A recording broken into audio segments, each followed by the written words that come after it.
Now, don't expect to see Andy Rooney in the Netflix movie 60 Minutes. It's a German mix of John Wick and Snatch. But does that mean it's any good? MMA fighter Octavio finds himself with just 60 minutes to make it to the birthday party of his daughter. Otherwise, he risks losing custody forever. But when he ditches a fight to get there, he finds himself on the run from dangerous criminals, and it's a race against time across the city. This is just a quick watch at 89 minutes, and the pacing is such that it's just about non-stop excitement.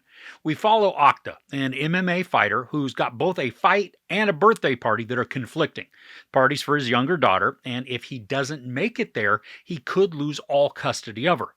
But on the fight front, some sketchy people have a lot of money riding on the outcome, and they don't like that Octa chose the party over their bets. What we get is a chase through the city streets, in and out of buildings and vehicles, with a lot of exciting and gnarly fights.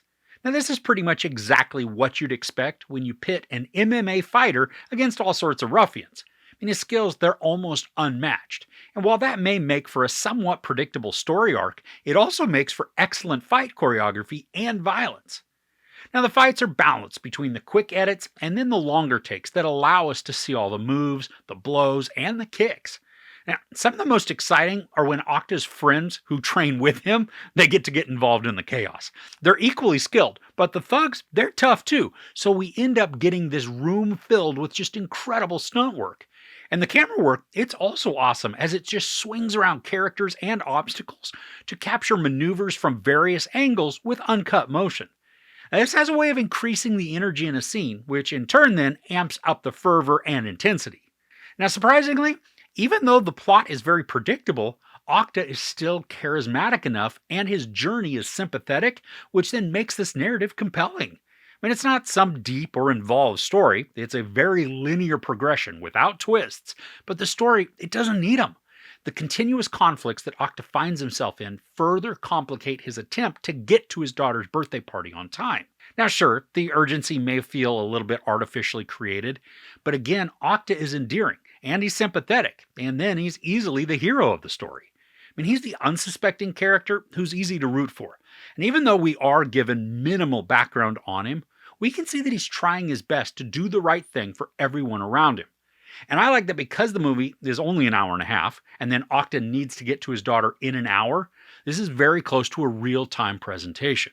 We're continually shown Octa's watch just counting down the minutes to his deadline, which then is a constant reminder of the threat of his daughter slipping away from him as each minute passes. Now, not only does Octa make this an engaging story, but the color palettes that are used help to create both energy and grittiness. Now, some sequences, they utilize bright neons in very dark places, so that facial features, they're alternately obscured by shadows and then lit in these hot pinks and magentas.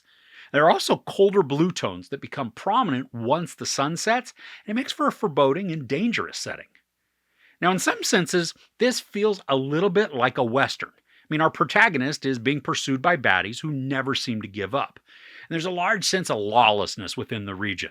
And all along the way, our hero is just singularly focused on reaching his destination, within the story focusing on redemption and survival. Now, of course, there aren't horses or sprawling landscapes, but what we do have is a good guy with white hair instead of a white hat. And he keeps going to his destination just regardless of injuries that he sustains along the way.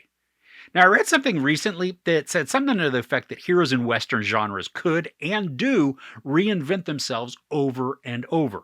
Now, in this movie, while we don't watch a repeated cycle of reinvention by Octa, we do watch him make a life-changing decision that reinvents himself from fighter and unreliable dad to then a man who placed all of his priorities on being with his daughter.